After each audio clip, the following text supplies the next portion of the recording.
চিন্তা করার পরে তার যে খাদেমা থাকবেন, হুর পার দিক থেকে দুইজন, মাথার দিক থেকে দুইজন, পার দিকে যারা থাকবেন তারা নাচতে নাচতে তারা মাথার দিকে আসবেন, যারা মাথার দিকে থাকবেন তারা নাচতে নাচতে তারা পায়ের দিকে যাবেন। সুবহানাল্লাহ।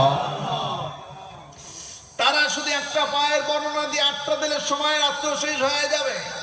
রাসূল পাক বলেন তাদের পায়ের ভিতরে ঝুমুর বেঁধে দেওয়া হবে, ওই ঝুমুরের ভিতরে 1 লক্ষ কানার দেওয়া হবে। ওই ঝুমুরের একটা শব্দ থাকবে, একটা পায়ে একবার যখন নাড়া দিবে, একটা নাড়ার দোলনার দেও 40 বছর পর্যন্ত ধুলতে থাকবে। খুশি না বাবা? খুশি। কি সেই গান বাজনা জান্নাতের আল্লাহ যেটা দেবেন ওইটা ভালো না এই পৃথিবীর পচাটা ভালো? কথা বলেন কোনটা চাই? কোনটা চাই? কোনটা চাই?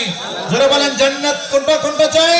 জান্নাত চাই ইনশাআল্লাহ। শুধু তাই না, রাসূল বলেন যদি তাদের মুখের লালা মোবারক সাগর 13 নদী কোথাও ফেলে দেওয়া হতো, সমস্ত পানিগুলো মধুতে পরিণত হয়ে যেত।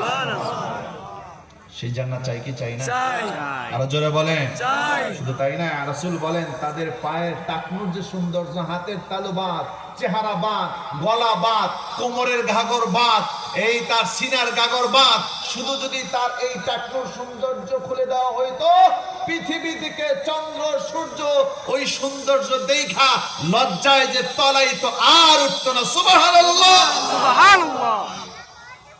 আল্লাহ রাব্বুল আলামিন বলে বুশরাকুমুল ইয়াউম জান্নাতুন তাজরি মিন তাহতিহাল আনহার, তাদেরকে এমন একটা জান্নাতের সুসংবাদ দিয়ে দাও যে পার নিচ থেকে নহর প্রবাহিত হবে, আর তারা এই রকমের মজা মাস্তির ভিতরে থাকবে। সুবহানাল্লাহ। খুশিতে কইতে মনে চায় না? ও মুসলমান, এসে আর কি চায়?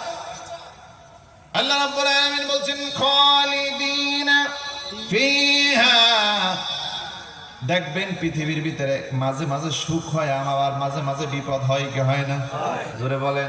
আল্লাহ রাব্বুল আলামিন বলেন খালিদিনা ফিহা আবাদা। ওইখানে একবার যদি বান্দা ঢুকে আর বান্দার কোনো দুশ্চিন্তা তাকে স্পর্শ করবে না, আর কখনো অসুখের ভিতরে বান্দা পড়বে না। পড়ুন সুবহানাল্লাহ। আল্লাহ পাক এরপরে বলছেন মুনাফিকের কথা বলছিলেন, মনে আছে তো?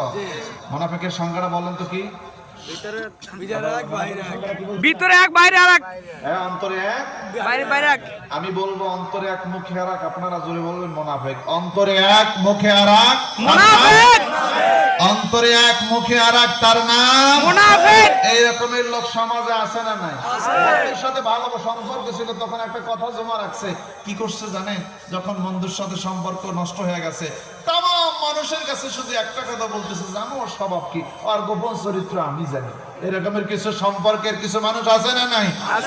শুধু টাকা এদিক ওদিক করলে মুনাফিক হয় না, আমানতের খেয়ানত করলে মুনাফিক হয় না। কথারও যদি তুমি আমানতের খেয়ানত করো, কাল কিয়ামতের ময়দানে তুমি আল্লাহর আদালতে মুনাফিক হয়ে তোমাকে দাঁড়াতে হবে। ঠিক কিনা? তো দেখো